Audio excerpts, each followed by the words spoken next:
malaking bagay po. So, salamat po.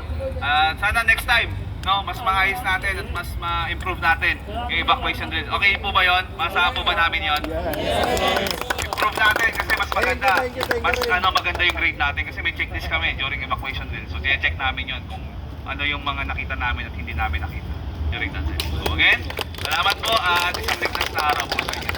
Wait lang ha, wait lang. Wait lang daw. Ano yan, ma'am? Okay pala eh. Okay, so gagawin na natin ito ng 2 beses sa isang taon, ha? Okay ba yun? Gawin natin. Tapos, wag na masyadong pasaway, ha? Okay, ako na. Okay, so sige. Thank you so much. And ngayong December lang, ha? Reminder lang namin yung sinasabi natin na wag masyadong iinom. Diba no? Habang kayo ay guard pa, ha? Okay, so alam niyo naman kapag maraming mga invitation, maraming mga celebration, diba?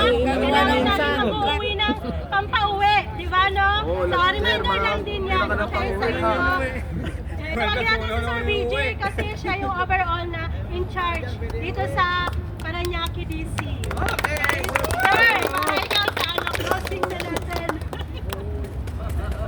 Good morning! Good morning! Yan, nagpapasalamat ako sa mga attendees although pinastop natin yung operations, but this is very important. Sabi nga ni Hebe kanina, kailangan natin to para ma-renew yung business permit natin, okay? Because yung mga requirements kailangan natin i-comply. At the same time, kailangan natin thank you so much.